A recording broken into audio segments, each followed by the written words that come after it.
اذهبوا فتحسسوا من يوسف وأخيه ولا تيأسوا من روح الله إنه لا ييأس من روح الله إلا القوم الكافرون۔ محترم حضرات، نماز سے پہلے محترم نے کہا کہ کچھ کہنا ہے، تو میں نے کچھ سوچا، پھر شیخ نے بھی آ کر کے کان میں کچھ کہا تو ایک دم سے پھر معاملہ بدل گیا۔ تو شیخ کی ہی بات کو ہم آگے بڑھاتے ہیں، جو نماز میں سوچا تھا اس کو پیچھے چھوڑتے ہیں۔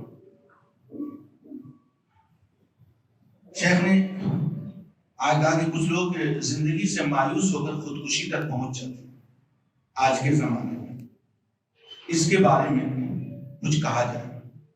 مجھے لگا جو میں نے سوچا تھا یہ اس سے زیادہ ضروری ہے، اس لیے میں نے خطبہ مسنونہ کے بعد سورہ یوسف کی ایک آیت پڑھی کہ یوسف علیہ السلام کو ان کے بھائیوں نے لے جا کر کنویں میں ڈال دیا تھا، آپ سب کو معلوم ہے، اور یعقوب علیہ السلام کی روتے روتے آنکھ چلی گئی تھی، بینائی آنکھ کی، سالوں سال بیت گئے، اس کے باوجود بھی انہوں نے اپنے بیٹوں سے کہا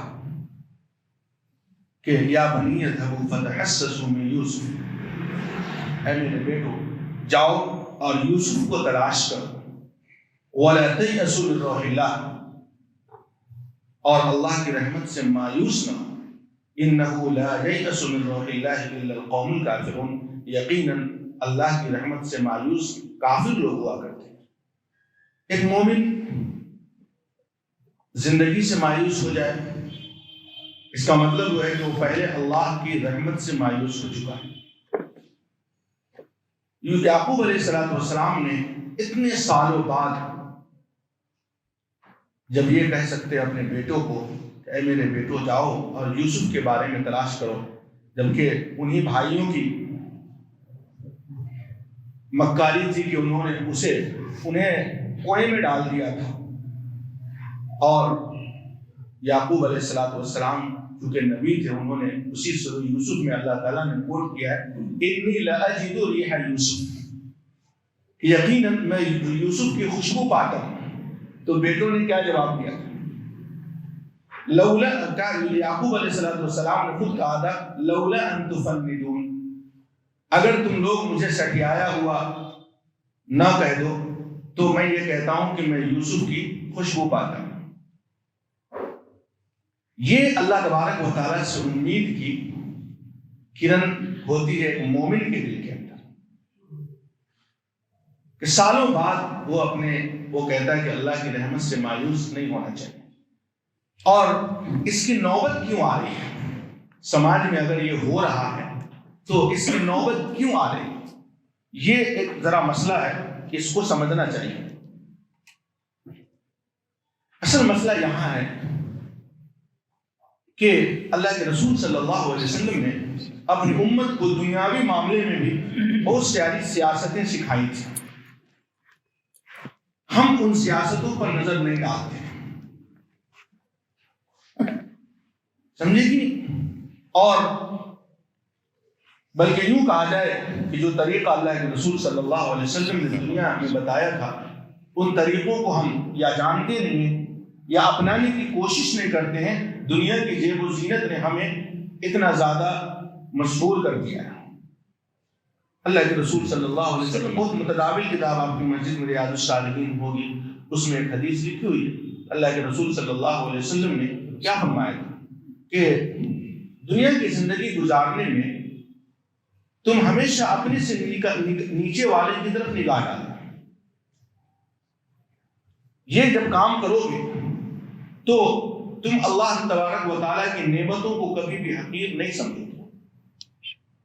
یہ جو حدیث کا ٹکڑا ہے جو زبان نبوت صلی اللہ علیہ وسلم سے نکلا ہوا ہے، اس کو کوئی اپنا لے، کبھی بھی اس کو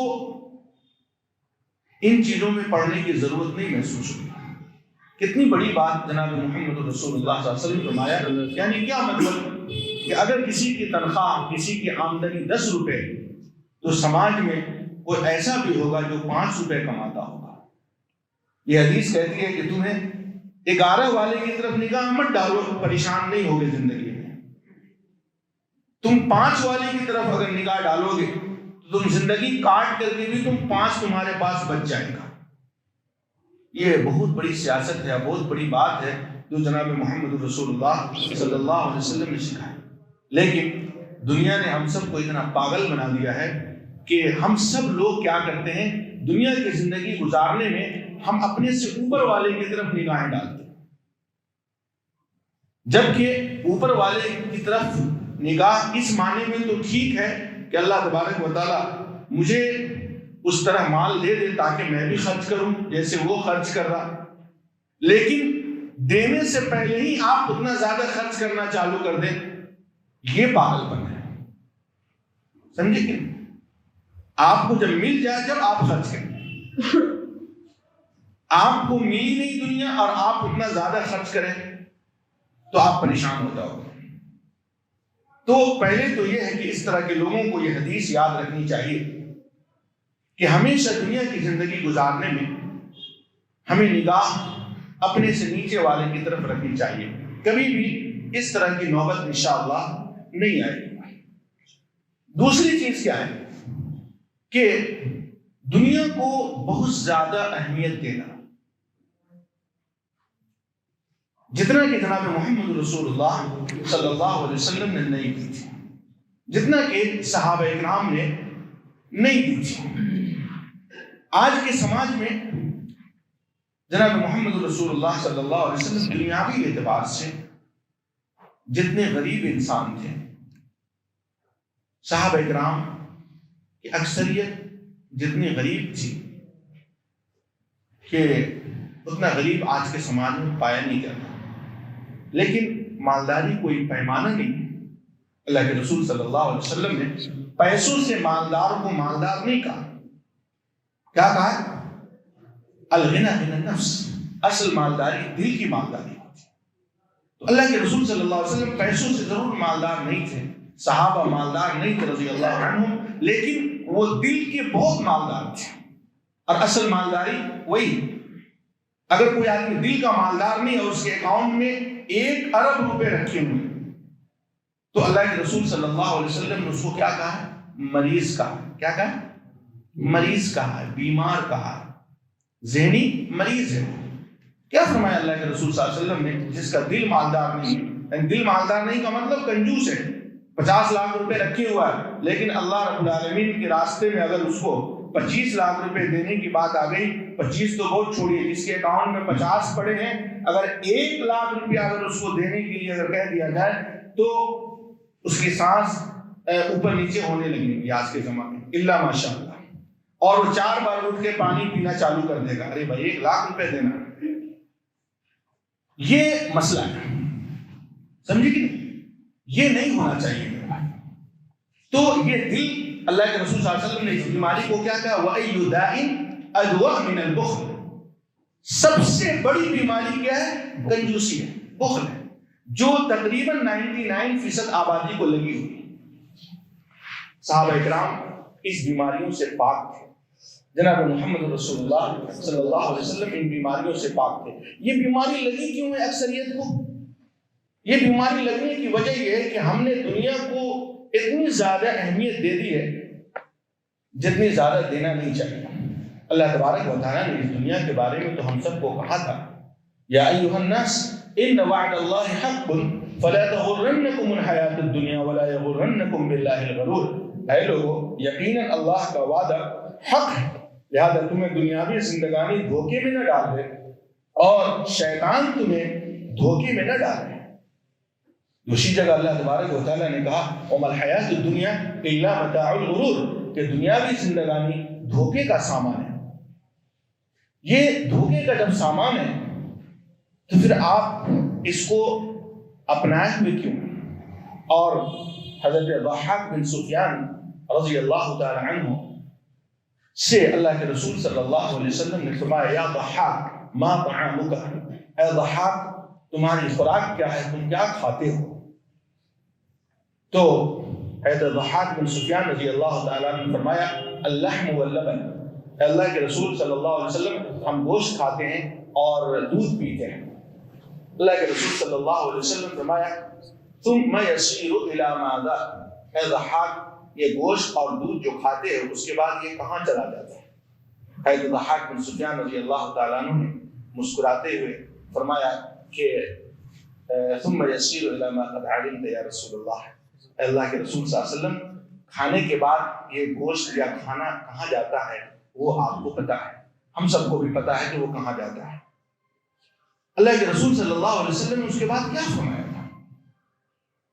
فإن الله سبحانه وتعالى ضرب ما يخرج من ابن آدم مثلا للدنيا، کہ آدم کی اولاد کے پاخانے کے راستے سے، پیچھے کے راستے سے جو کچھ نکلتا ہے، کیا نکلتا ہے؟ حلوہ نکلتا ہے، پاخانہ نکلتا ہے. کہا آدم کی اولاد کے پاخانے کے راستے سے جو کچھ نکلتا ہے رب العالمین نے دنیا کی مثال اسی سے بیان کی. سمجھے؟ یہ حدیث ہے، کسی عالم کا فتویٰ نہیں کہ آپ کو خراب لگے گا تو آپ کاٹ دو. انسان کا پاخانہ کتنا گندا ہوتا ہے، اس سے اللہ تبارک و تعالیٰ نے اس دنیا کی مثال بیان کی ہے. آپ دنیا کے پیچھے اتنے دیوانے کیوں ہیں کہ اس کی لالچ میں اگر آپ کو نہ ملے تو آپ اپنی جان تک دینے کو تیار ہو؟ کیا مسئلہ ہے؟ دنیا کو آپ انہی نگاہوں سے دیکھو جن نگاہوں سے اللہ کے رسول صلی اللہ علیہ وسلم نے دیکھا ہے. کبھی بھی اس طرح کے پاگل پن کی ضرورت پڑے گی نہیں پڑے گی. لیکن آوا کا آوا بگڑا ہوا ہے، عالم بھی، ذمہ داران بھی، سماج کے اچھے لوگ بھی اس فتنے میں پڑے ہوئے ہیں. ان لکل امت فتنہ وفتنۃ امتی المال، اللہ کے رسول صلی اللہ علیہ وسلم فرمایا تھا کہ میری امت کا، ہر امت کا ایک فتنہ ہے اور میری امت کا فتنہ مال ہے. اس فتنے میں ہر کوئی پڑا ہوا، ورنہ دنیا کی خاطر انسان، آج اکثر دنیا کی خاطر لوگ خودکشی کرتے ہیں. لاک ڈاؤن میں کیوں خودکشی کریں گے بھائی؟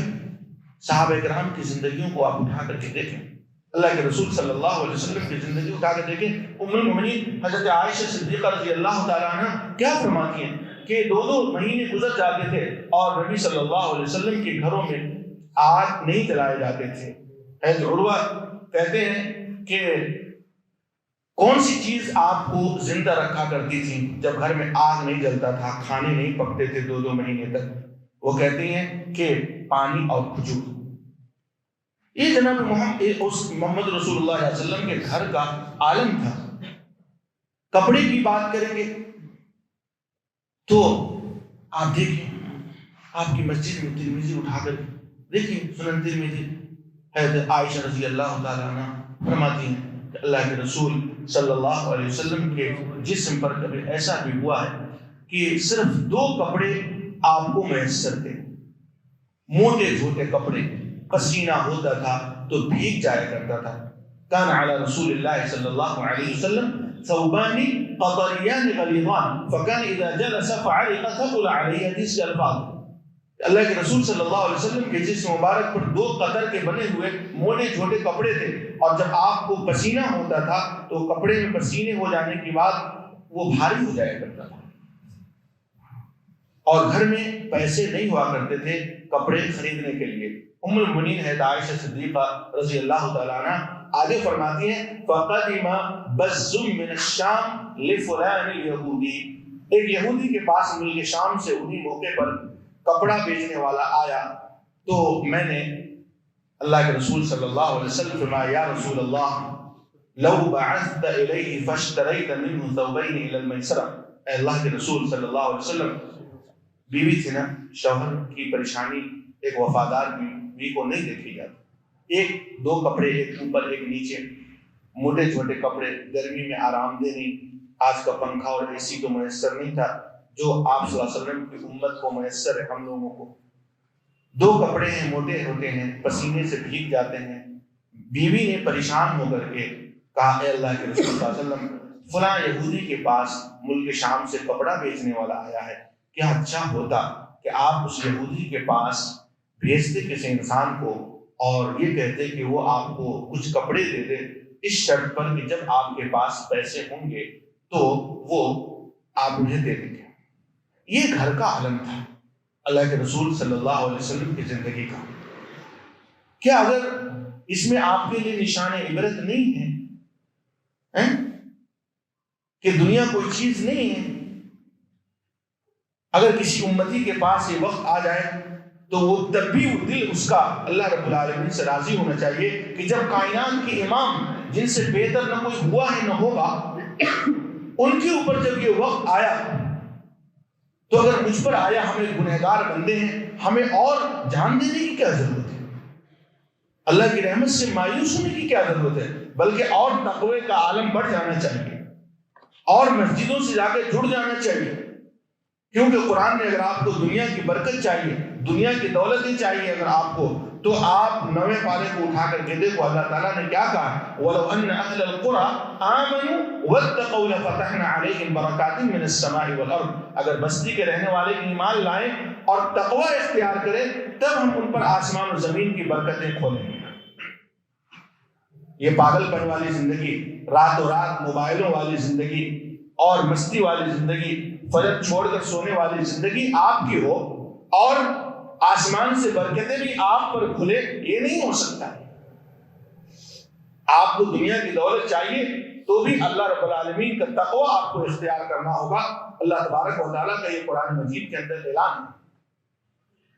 بہرحال میں یہ کہہ رہا تھا کہ ان سب کی وجہ یہ ہے کہ ہمارے نزدیک دنیا کا معاملہ بہت ہی عظیم ہو چکا ہے۔ میں نے 2 باتیں بیان کی اللہ کے رسول صلی اللہ علیہ وسلم کے کپڑے کے بارے میں اور کھانے کے بارے میں، اور بستر کو بھی پتہ کر لیں۔ حضرت عبداللہ بن مسعود رضی اللہ تعالیٰ عنہ فرماتے ہیں اللہ کے رسول صلی اللہ علیہ وسلم ایک روز چٹائی پر سو کر اٹھے تو آپ کے پہلو میں چٹائی کے نشانات پڑے ہوئے تھے، تو میں نے کہا یا رسول اللہ یا رسول اللہ لو اتخذنا لك وطاء، اے اللہ کے رسول صلی اللہ علیہ وسلم میں آپ کے لیے ایک بستر بنا دیتا، کیا ہی اچھا ہوتا۔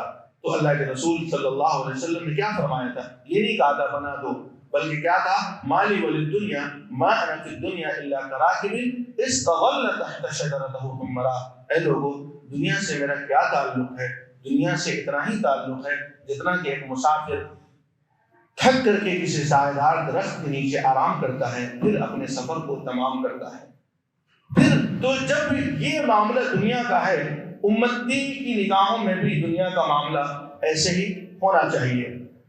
اور جب تک یہ معاملہ تھا، یعنی صحابہ کرام کی نگاہوں میں جب تک خودکشی کے معاملات نہیں آئے، بھیک منگی کے معاملات نہیں آئے، آج ہمارے سماج کو بہت گھل لگ چکا ہے، خودداری دفن ہو چکی ہے، حشمت غیرت دفن ہو چکی ہے۔ آج بھیک مانگنے میں مسلمان ہی سب سے آگے ہے، جبکہ خودداری کی تعلیم جتنا امام کائنات جناب محمد رسول اللہ صلی اللہ علیہ وسلم نے اپنی امت کو دی ہے، اقوام عالم کہ کسی بھی جو دین ہے، یہودیت ہو، نصرانیت ہو، جو بھی دنیا کے اندر دین ہے، کسی قوم کے مسیحا نے خودداری کی تعلیم اتنی نہیں دی ہے جتنا کہ نبی پاک صلی اللہ علیہ وسلم نے اپنی امت کو دی۔ لیکن آج مسلمان ہی کی مسجدوں میں سب سے زیادہ چندہ اور مسلمان ہی کے سماج میں ہوتا ہے۔ کیوں؟ کہ دنیا کا معاملہ صرف عظیم ہو چکا ہے۔ میں آؤں گا اس کے اوپر، پہلے آپ یہ دیکھیں کہ صحابہ کرام آپ صلی اللہ علیہ وسلم کی ان طریقوں کو اپنا کر کے وہ کتنی کامیاب زندگی گزارے۔ وہ عمر فاروق رضی اللہ تعالیٰ عنہ 22 لاکھ مربع میل کے حاکم تھے۔ آج بہت سارے لوگوں کو حکومت کا نشہ ہے نا، حکومت چاہیے، حکومت چاہنے کے لیے آپ کو نیک بننا پڑے گا۔ اللہ تعالیٰ نے کہا ان الارض یرثها عبادی الصالحون، کہ میں اپنے بندوں میں سے زمین کا وارث اپنے نیک بندوں کو بناتا ہوں۔ مکاری کرنے والوں کو اللہ زمین کا وارث نہیں بناتا۔ آپ کو اچھے کپڑے پہن لینے سے، برانڈیڈ جوتے پہن لینے سے زمین کے وارث اللہ نہیں بنائیں گے۔ عمر فاروق رضی اللہ تعالیٰ عنہ 22 لاکھ مربع میل کے حاکم تھے، لیکن آپ کو یاد ہوگا جب بیت المقدس کا سفر وہ کیے تھے، اس وقت ان کے جسم مبارک پر جو پیران تھے اس میں پیوند لگے ہوئے تھے۔ حضرت عثمان غنی رضی اللہ تعالیٰ عنہ 44 لاکھ مربع میل کے حاکم تھے، وہ عرب کے سب سے زیادہ مالدار آدمی تھے، لیکن آخری وقت میں دنیا سے ان کو لگاؤ نہیں تھا، رب نے ان کو دنیا دی تھی ضرور، لیکن آخری وقت میں ان کا کیا بیان ہے کہ لوگوں میں، عربوں میں سب سے زیادہ اونٹوں کا مالک تھا، لیکن آج میرے پاس صرف حج کے 2 اونٹوں کے علاوہ کوئی اونٹ باقی نہیں۔ تو دنیا کا نشہ نہیں ہونا چاہیے انسان کو۔ آج مالدار ہو یا غریب، دنیا کا نشہ چڑھا ہوا ہے، دنیا کی محبت میں ہم لوگ گرفتار ہیں، اور اسی وجہ سے یہ باتیں جس کو نہیں ملتی ہے وہ خودکشی کرتا ہے یا زندگی سے مایوس ہوتا ہے۔ آپ کو پتہ ہے عثمان غنی رضی اللہ تعالیٰ عنہ، آج کے مالداروں کے پاس پیسے آتے ہیں، وہ پیسوں سے محبت کرتا ہے، وہ مال سے محبت کرتا ہے، یہ مذموم ہے۔ آپ سورہ آل عمران اٹھا کر کے دیکھیں، یہ قابل تعریف چیز نہیں۔ دنیا اگر اللہ تبارک و تعالیٰ ذالک فضل اللہ یؤتیہ من یشاء، یہ اللہ کا فضل ہے، جسے چاہے اللہ نواز دے، لیکن اس کی زلفوں کے اسیر ہو جائیں، ہم اس سے محبت کرنے لگ جائیں، یہ نہیں ہو سکتا۔ یہ عثمان غنی کا بیان ہے رضی اللہ تعالیٰ عنہ کا، ان کا اپنا بیان ہے۔ اور ادھر ابو بکر صدیق رضی اللہ تعالیٰ عنہ کی خلافت کا معاملہ ہے، بہت قریب کا زمانہ ہے مسلمانوں۔ حضرت ابو بکر صدیق رضی اللہ تعالیٰ عنہ کی خلافت کا زمانہ تھا، مسلمانوں میں مدینے میں قحط پڑ گیا تھا، اتنی بھوک مری، اتنا قحط کہ مسلمانوں نے خلیفۃ المسلمین سے اجازت چاہا، امیر المومنین آپ ہمیں اس بات کی اجازت دیجیے کہ ہم مدینہ چھوڑ کر چلے جائیں، بھوک مری اب برداشت نہیں ہوتی۔ ابو بکر صدیق رضی اللہ تعالیٰ عنہ نے کہا تھا کہ آج جمعے کا دن ہے، مجھے اپنے رب سے دعا کر لینے دو، اگر آج کے بعد بھی اللہ تبارک و تعالیٰ اگر مدینے کی بھوک مری کو دور نہیں کرتا تو آپ کو اجازت ہے، آپ مدینہ چھوڑ کر چلے جاؤ۔ اتنی ہی میں دیکھا کہ ملک شام کے راستے سے سواریوں کے گرد و غبار اڑتے ہوئے نظر آ رہے۔ لوگوں نے دیکھا کہ 300 غلے سے لدے ہوئے اونٹوں کا ایک ریوڑ ہے، ایک قطار ہے جو ملک شام کی طرف سے آ رہی۔ لوگوں نے پتہ کیا کہ یہ کس کا ہے، کہا کہ یہ عثمان غنی رضی اللہ تعالیٰ عنہ کا ہے، جو انہوں نے ملک شام سے تجارت کی غرض سے منگایا ہے۔ یہ غلہ اونٹوں پر لدا ہوا، 300 اونٹوں پر لدے ہوئے غلے تھے۔ سارے مدینے کے تاجر حضرت عثمان غنی کے پاس آتے ہیں اور کہتے ہیں کہ آپ ہمیں فروخت کر دیجئے تھوک بھاؤ میں، ہول سیل جس کو بولتے ہیں آپ لوگ، ہم لوگ اس کو ریٹیل میں بیچ دیں گے۔ حضرت عثمان غنی رضی اللہ تعالیٰ عنہ نے کہا کہ تم مجھے کتنا دو گے؟ تو انہوں نے کہا کہ میں نے ہر اونٹ پر جو غلہ ہے اس کو ہم نے 40 درہم میں خریدا ہوا ہے، تم مجھے اس کے منافع کتنے دو گے؟ تو کسی تاجر نے کہا ہم 10 دیں گے، یعنی 50 میں لے لیں گے۔ حضرت عثمان رضی اللہ تعالیٰ عنہ نے کہا کہ کوئی اور ہے جو اس سے زیادہ دیتا ہے؟ کہا کہ ہم 20 دے دیں گے، یعنی 60 میں لے لیں گے۔ کہا کہ نہیں، کوئی اور ہے جو مجھے اس سے زیادہ دیتا ہے۔ کہا کہ ہم 30 دے دیں گے۔ کہا کہ نہیں دوں گا، کوئی اور ہے جو مجھے اس سے زیادہ دیتا ہے۔ کہا کہ 40 کا مال 70 میں لینے کو تیار ہے، اب کیا منافع چاہیے؟ کہا چلیے اب پریشانی کا عالم ہے، 40 کا مال 40 میں بیچ دیجیے۔ آج کے تاجر ہوتے بٹلہ ہاؤس کے تو پھولے نہیں سماتے، کہتے پیسے ہاتھ آئیں گے بھائی جلدی دے دو۔ کہا 40 کا مال 40 میں دے دیں۔ نہیں دوں گا، کوئی اور ہے جو مجھے اس سے زیادہ دیتا ہے۔ حضرت عثمان غنی کو مدینے کے تاجروں نے کہا کہ امیر عثمان، ہم سب تو یہاں موجود ہیں، اب وہ کون ہیں ہمارے علاوہ جو آپ کو 40 سے بھی 40 پر 40 ہم دینے کو تیار ہیں، 40 کا مال 80 میں خریدنے کو تیار ہیں، اب اور کون ہے جو آپ کو اس سے زیادہ دے گا؟ کہا کہ وہ میرا رب ہے جو مجھے اس سے زیادہ دے گا۔ اور مدینے میں بھوک مری ہے، عثمان ان غلوں کی تجارت نہیں کر سکتا، جاؤ یہ 300 اونٹوں پر لدے ہوئے غلے اونٹوں کے ساتھ میں جاؤ، میں نے اہل مدینہ کو خیرات کر دی۔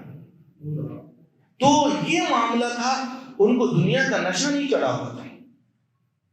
عبد الرحمن بن عوف رضی اللہ تعالیٰ عنہ ام المؤمنین عائشہ صدیقہ رضی اللہ تعالیٰ عنہ کے پاس آتے ہیں اور کہتے ہیں کہ یا ام المؤمنین انا اکثر الناس مالا واخاف ان يهلكني كثرة مالی۔ ماں تھی نا ام المؤمنین عائشہ رضی اللہ تعالیٰ عنہ، قیامت تک کے مومنین کی ماں ہے، جو ان کو ماں نہ مانے وہ کم بخت مردود اور کافر۔ بیٹا ماں کے پاس آتا ہے اور کہتا ہے کہ ام المؤمنین میں بہت زیادہ لوگوں میں مال والا ہوں اور مجھے ڈر ہونے لگ گیا ہے کہ مال کی کثرت مجھے ہلاک نہ کر دے۔ تو ماں نے کہا آج کی ماؤں سے اگر بیٹا جا کر کہے کہ ماں میرے پاس بہت مال ہے، میں بہت پریشان ہو گیا ہوں، تو ماں کیا کہے گا؟ پگلے ہو کیا، جلدی سے بینک میں رکھ دو، کسی دوست یار کو مت بتانا. سمجھے کہ نہیں؟ یہ بات کیوں بولتے ہو؟ اور کماؤ اور جماؤ. لیکن ام المؤمنین عائشہ رضی اللہ تعالیٰ عنہ کے پاس عبد الرحمن بن عوف جاتے ہیں، اپنے سوال یہ کہتے ہیں کہ ام المؤمنین میرے پاس بہت مال ہے اور مجھے ڈر لگنے لگ گیا ہے کہ مال کی کثرت کہیں مجھے ہلاک نہ کر دے. ماں نے کتنا پیارا جواب دیا، یا بنی فانفق، اے میرے بیٹے ٹینشن کیوں لیتا ہے، اس کو خرچ کر دے اللہ کی راہ میں، جان چھڑا لے اس سے. تو مال کا نشہ نہیں چڑھانا. میرے بھائیوں، ہم لوگوں کا معاملہ جو آج زندگی سے مایوسی ہے، خودکشی کے معاملات ہے، ہر وقت اللہ رب العالمین سے شکایت ہے، شکر کے جذبات کم ہو گئے ہیں، اس کی وجہ یہی ہے کہ ہماری نگاہوں میں دنیا کا معاملہ عظیم ہو چکا ہے. آپ قرآن مجید کو پڑھیے، دنیا کو دھوکے کا سامان کا، دنیا کو مردار کے برابر جناب محمد رسول اللہ صلی اللہ علیہ وسلم نے کہا، دنیا کو انسان کے پاخانے سے تعبیر کیا. حضرت جابر بن عبداللہ رضی اللہ تعالیٰ عنہ فرماتے ہیں کہ جناب محمد رسول اللہ صلی اللہ علیہ وآلہ وسلم ایک بازار کے پاس سے گزرے جہاں پہ لوگوں کی بھیڑ تھی، والناس کنفتیہ، لوگوں کی بھیڑ تھی، اور اسی جگہ کسی نے اپنے گھر سے مرے ہوئے بکری کے بچے کو لا کر پھینک دیا تھا. اللہ کے رسول صلی اللہ علیہ وسلم نے اس مرے ہوئے بکری کے بچے کو اٹھایا اور حاضرین سے مخاطب ہوتے ہوئے کہا کہ تم میں سے کون ہے جو اس مرے ہوئے بکری کے بچے کو مجھ سے 2 درہم میں خریدے گا؟ تو کوئی بھی تیار نہیں ہوا. اللہ کے رسول صلی اللہ علیہ وسلم نے اچھا ٹھیک ہے، ویسے ہی کون لے کے جانا پسند کرے گا اس کو اپنے گھر؟ حاضرین نے کہا یا رسول اللہ لو کان حیا کان عیبا انه اسم فکیف وهو بمیت. اے اللہ کے رسول، اگر یہ زندہ ہوتا تب بھی بازار میں عیبدار تھا، اس کے کان کٹے ہوئے ہیں، یہ تو مرا ہوا ہے، کسی نے پھینک دیا ہے، اس کو اب اپنے گھر کون لے کر جائے گا؟ اللہ کے رسول صلی اللہ علیہ وسلم نے اس وقت اپنی امت کو کیا کہا کہ واللہ للدنیا اهون علی اللہ من هذا علیکم. اے لوگو، جتنا تمہاری نگاہوں میں حقیر یہ مرا ہوا بکری کا بچہ ہے، اس سے زیادہ اللہ کی نگاہوں میں پوری کائنات حقیر ہے. یہ ملے نہ ملے اس کی کیا پرواہ ہے؟ صحابہ ڈرتے تھے کہ ان کے گھر میں دنیا جائے، اور ہم اتنا پریشان کیوں ہیں کہ ہمیں مایوسی تک کی نوبت آ جاتی ہے؟ اس کی وجہ یہی ہے مسلمان، آپ عبداللہ بن عمر رضی اللہ تعالیٰ عنہ کو دیکھیں، حضرت معاذ بن جبل رضی اللہ تعالیٰ عنہ کو دیکھیں. ان لوگوں کا معاملہ کیا تھا؟ اللہ رب العالمین نے ان کو کیا تقوی سے نوازا تھا. حضرت معاذ بن جبل رضی اللہ تعالیٰ عنہ وہ کیا کہا کرتے تھے جبکہ وہ اس امت کے سب سے بڑے مسائل کے عالم؟ اللہ کے رسول صلی اللہ علیہ وسلم فرمائے میری امت کے حلال و حرام کے مسئلے کو جاننے والے معاذ بن جبل، ان کا اپنا بیان ہے آج مال نہ ملنے پر مایوسی. صحابہ کرام کو پوچھیے مسلمانوں، حضرت معاذ کہتے تھے اے اللہ، اپنی موت کے وقت انہوں نے کہا تھا یہ جملہ، اے اللہ تو میرے دلوں کے عالم کو جانتا ہے، تجھ سے کسی کے دل کا راز چھپا ہوا نہیں، تو جانتا ہے کہ میں نے تیری دنیا کو کبھی بھی کسی چیز کے لیے پسند نہیں کیا، صرف 3 کاموں کے لیے میں نے تیری دنیا کو چاہا ہے آج، لیکن تیرے رحمت کی امید کرتا ہوں جب میں دنیا سے جا رہا ہوں. چوتھے کسی کام کے لیے میں نے تیری دنیا کو کبھی بھی پسند نہیں کیا ہے، تو میرے دل کے حال کی حالت کو جانتا ہے. اور اس کے بعد حضرت معاذ نے کہا تھا پہلی چیز لضم الحواجب، پہلی چیز اے رب میں نے جس چیز کے لیے تیری دنیا کو چاہا وہ یہ کہ میں سخت گرمی کے دنوں میں نفلی روزے رکھوں.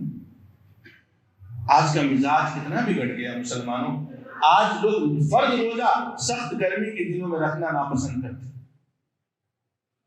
کہا گیا اے اللہ تیری دنیا کو میں سخت گرمی کے دنوں میں نفلی روزہ رکھنے کے لیے پسند کیا، پہلی چیز. اور دوسری چیز راتوں کو تہجد کی نماز پڑھنے کے لیے تیری دنیا کو پسند کیا تھا، اور تیسری چیز علماء کی محفل میں بیٹھنے کے لیے تیری دنیا کو پسند کیا تھا۔ اس کے علاوہ میں نے تیری دنیا کو کسی چوتھی چیز کے لیے پسند کیا ہی نہیں کیا۔ لیکن آج اے اللہ تیرے رحمت کی امید کرتا ہوں،